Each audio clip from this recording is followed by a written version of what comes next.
And they met me and they told me how much they admired my work as an engineer. And, you know, to me, this is so ecstatic to think that John Lennon would and Paul McCartney would tell me how great my work is. The Killer checked into a $16.50 a night room at the 63rd Street YMCA. The next night, he moved to the more upscale Sheraton Center on 7th Avenue, where he stayed in room 2730. He staked out the Dakota, basically, for almost 3 days. And there were lots of fans outside the Dakota every day. And he would stand out there and wonder, am I going to really do this, or am I not going to really do this? Monday, December 8th, the Christmas tree was prepared to be lit at Rockefeller Center. Inside the Dakota, Lennon sat down for an afternoon radio interview with San Francisco disc jockey Dave Sholin. He could not have been more up, more positive, more looking forward to doing more music. He pointed, just to the song starting over. This is the beginning. I'm ready to do all kinds of things. Well, I still believe in love, peace. I still believe in positive thinking. But my work won't be finished until I'm dead and buried, and I hope that's a long, long time. He talked about the raising of Sean. In fact, we talked about it at one point so much that it was like, gee, we're doing a child-rearing interview. I don't mind cartoons, but I won't let him watch the commercials. So make sure if he's going to watch something that morning, it's going to be Sesame Street. While Sholin and Lennon chatted, Chapman lurked outside the Dakota with a copy of The Catcher in the Rye and Lennon's new album. And when Lennon left for a recording session around 5 p.m., a nervous Chapman asked him to sign his album, which Lennon did.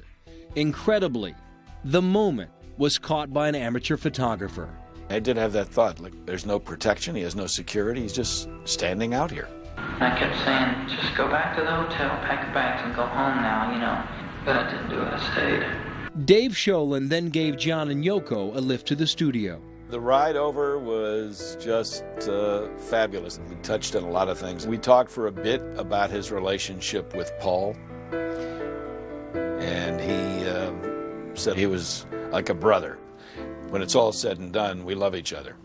Sholin dropped John and Yoko off here, 321 West 44th Street. There was a recording studio here known as the Record Plant. John and Yoko spent the evening working on her song, Walking on Thin Ice, before returning to the Dakota shortly before 11 p.m.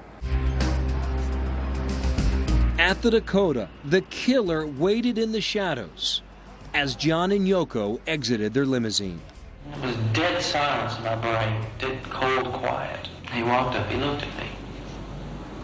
The man was going to be dead in less than 5 minutes, and he looked at me, and I looked at him, and he walked past me, and then I heard in my head, said, do it, do it, do it, over and over again, do it, do it, do it, do it, do it, like that. And I just pulled the trigger steady 5 times. 4 hollow point bullets hit Lennon in the back and shoulder. John still managed to climb up the steps to the Dakota security office, where he mumbled, "I'm shot," before collapsing. Yoko was screaming, the doorman was screaming, everyone was screaming, and Chapman just opened his book of Catcher in the Rye and started reading. We were parked at 72nd Street and Broadway, and a call came over of reports of shots fired in and around the Dakota.